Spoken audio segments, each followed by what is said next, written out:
this is my championship. This is my championship moment. This is the moment when I'm facing the most adversity that I've ever faced in my life. And how I watch Michael Jordan take that court, how I watch the New York Yankees take that field, how I watch other sports teams take the field and come out with that W, I put myself in that arena. I put myself in that mindset. I said, this is my moment. This is your chance to overcome what it is in front of you. This is your chance to make that team. This is your chance to win that championship, to hold that trophy up. But at the end of the day, you gotta build that muscle, and you can't waste your opportunity on anyone. You have a destiny to fulfill, and that's the only reason why you're here. It's two reasons that you need to understand. The first day was when you're born, and the second is why. So you need to figure out why and pursue that destiny. Everything else is a distraction.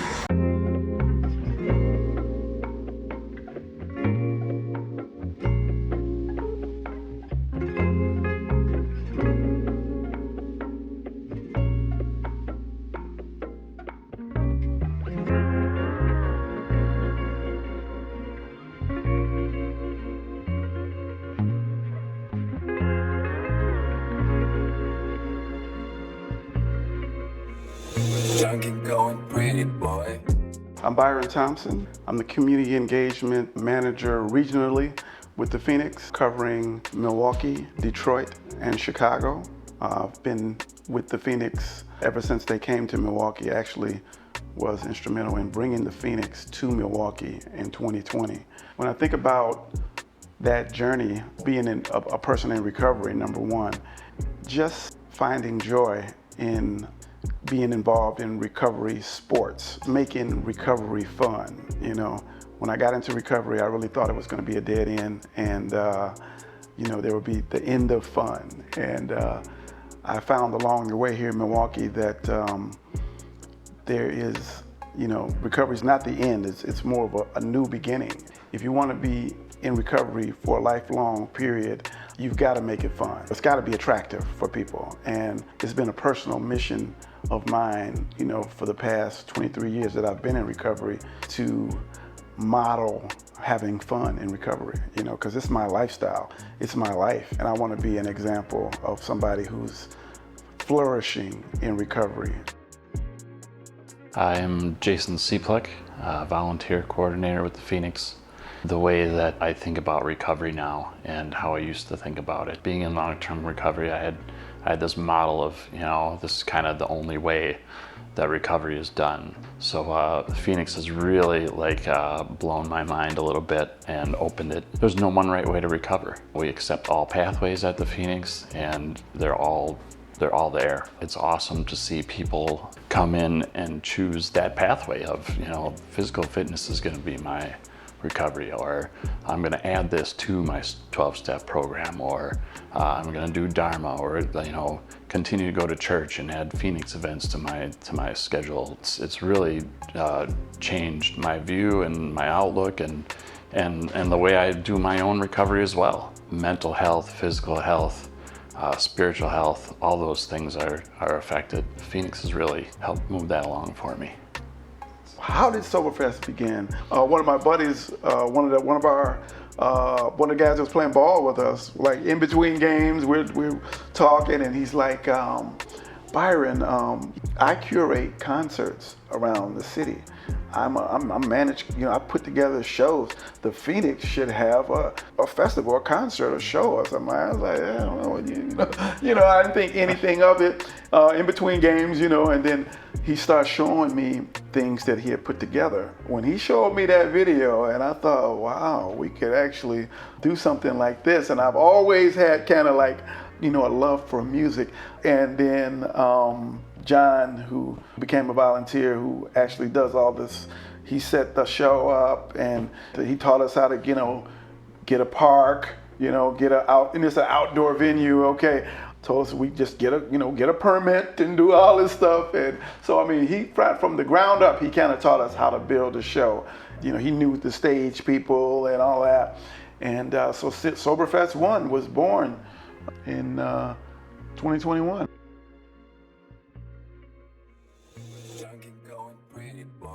We put that one together quick. I think like 6 weeks. Yeah. We put a show together. Somewhere 75 to 100 people showed up in a little park in River West, Milwaukee. And there was a thunderstorm right before the show started. We want to beat the rain, so we're going to get the show started with a local artist that I met probably 30 days ago. Didn't know he was so talented, a songwriter. And as soon as the last act finished their last song, another thunderstorm came. And so we had this amazing just window of where everything went right. It all went off perfectly. Byron and I grins from ear to ear, you know, when it was over, and just like we sat together afterwards after what had just happened, and the music that went down, and we fed all the people, and the fellowship that happened, and there were tents, there were resources, and we giggled to ourselves over what had happened, and it was such a natural high. It was a rush of what had just occurred. It was a rush. Yeah. You know, Yeah. there was no doubt we're gonna do more of that. Soberfest too. We're doing more of gotta that. do that again. Yeah. This is a fantastic event. I'm so proud of the work that you guys do and all the effort that you put in to keep people on the right track. All of us need to keep following our goals, and everything gonna be exactly how you envision it as long as you stay on your path and check off them goals always.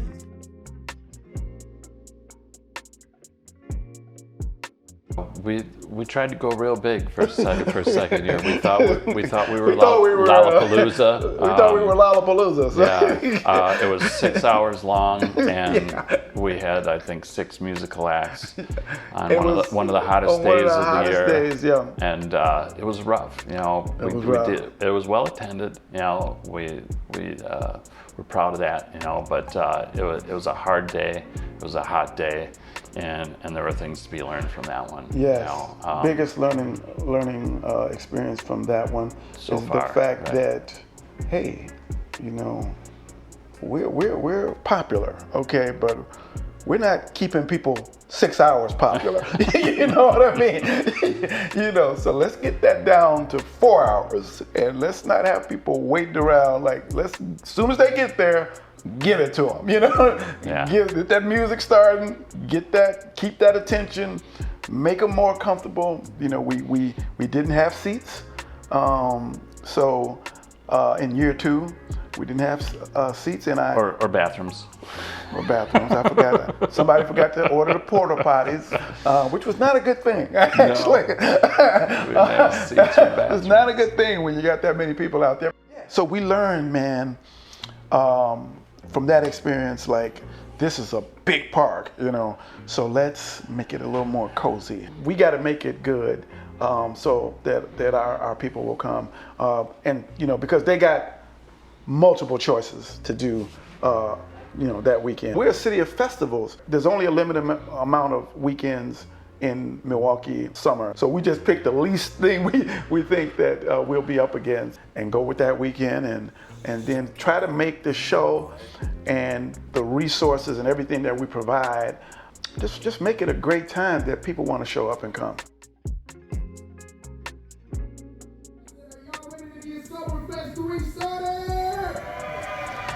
All right, let's get into this first performance. This artist is originally from St. Louis, Missouri, currently residing here in Milwaukee. He's an amazing artist and a performer. Y'all please make some noise for the acoustic silence of Solomon Crow.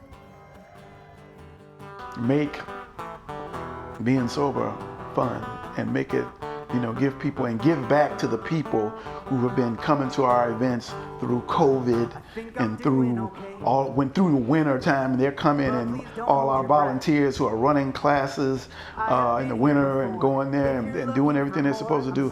Soberfest is a celebration, you know, for all of our people in recovery, and our volunteers, and our donors, and our families, and everybody who supports us in the Phoenix. That's what Soberfest is. So, you know, that's why we, you know, that's the purpose that we keep in mind. I don't care, you know, how many people, you know, show up, but we definitely want a lot of people to show up. I believe in honestlove.com. Check out his website. Please make some noise and show some love for Jorge Valentine.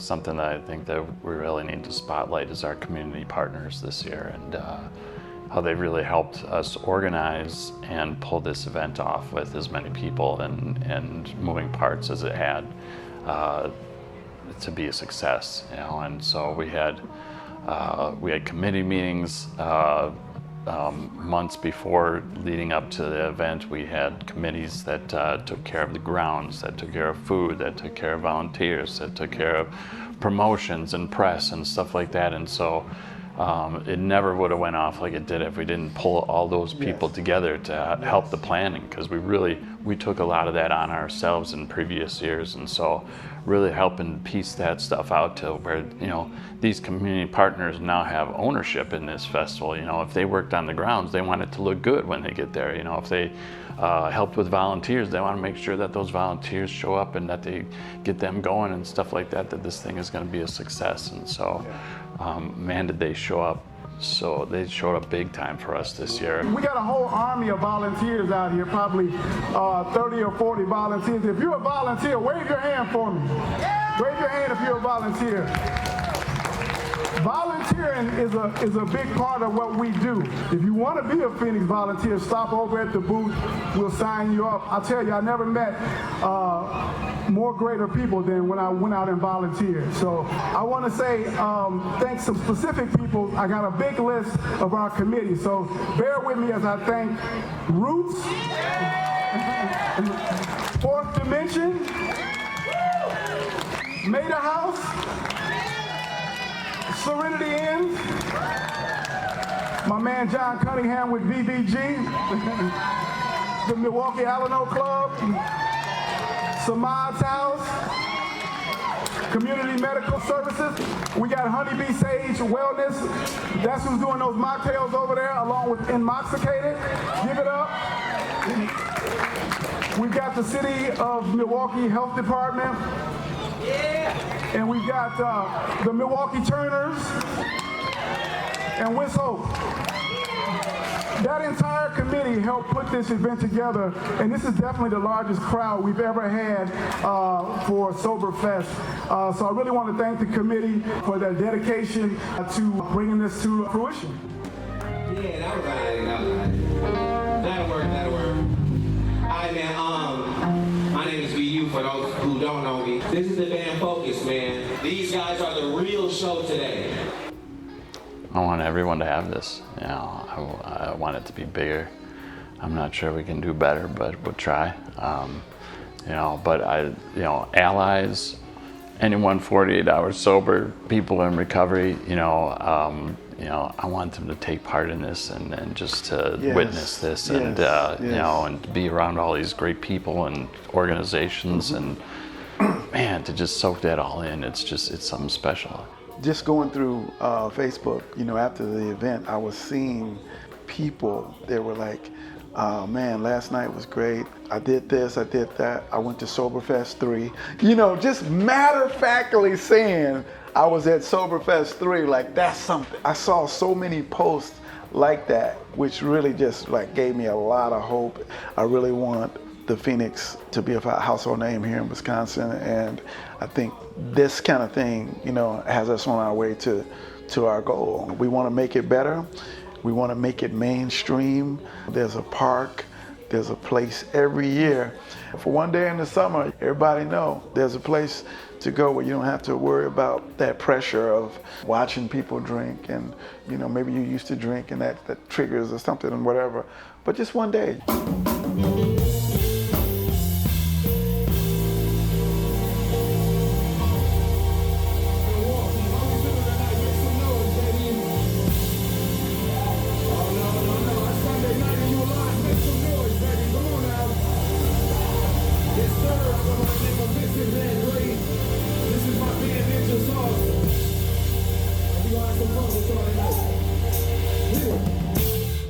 Shout out to the Phoenix and Soberfest. Make some noise for the festival today, y'all.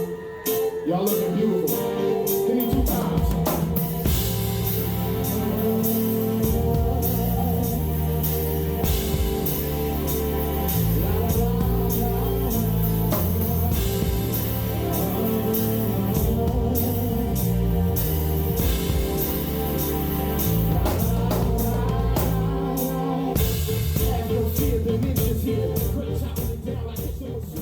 if Soberfest 1 and 2 would have been so crazy off the chart, it wouldn't have been so gratifying to have Soberfest 3. You understand? We had to work. We had to rearrange and we had to plan and be smarter and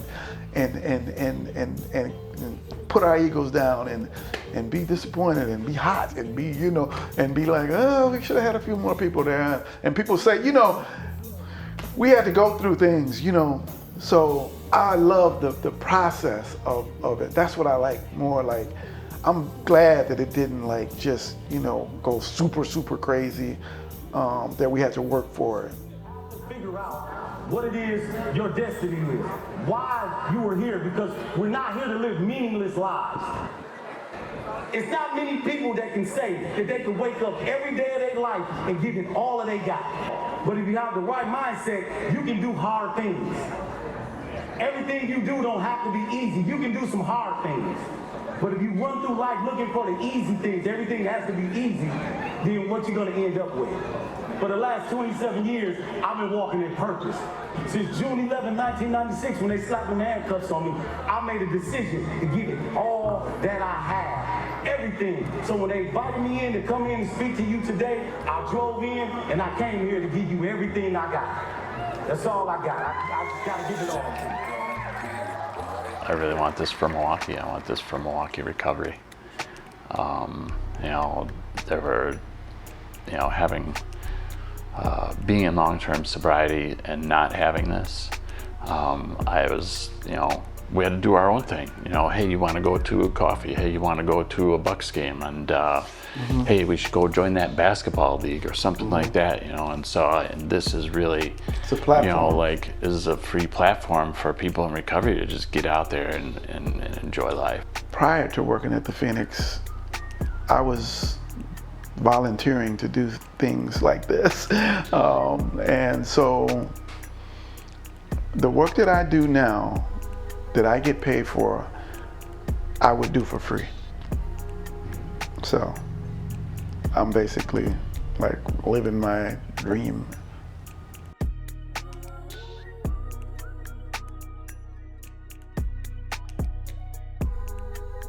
I ain't gonna lie though, when they first invited me to do a Soberfest, I was a little confused.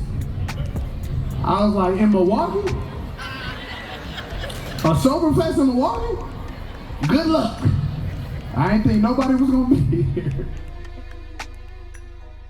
So when Byron approached me to see if Phoenix could come into Adventure Rock, I was so stoked, because for me it was this finally taking this thing, this sport that I love, that I fell in love with in early sobriety, and had the opportunity to give it to people, other sober people. Mother, could I come back home? I don't wanna die at 28 years old. My bones are shaking, I ain't slept in days, and I don't recognize myself anymore. Like I needed a little bit more in addition to the 12-step program. And I really just didn't know what I was going to find, and I put a couple of feelers out there, and I found the Phoenix app. And that was just 3 months ago, and what an amazing gift on top of a gift.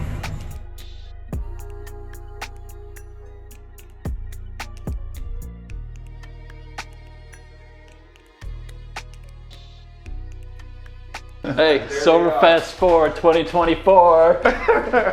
Soberfest 4 2024 is going to be at Pere Marquette Park. It's going to be the first Saturday in August. But any other our programs, you know, that we do, you can just go to thephoenix.org or download our app, because we got something going every day. So join us. Go to thephoenix.org. Awesome.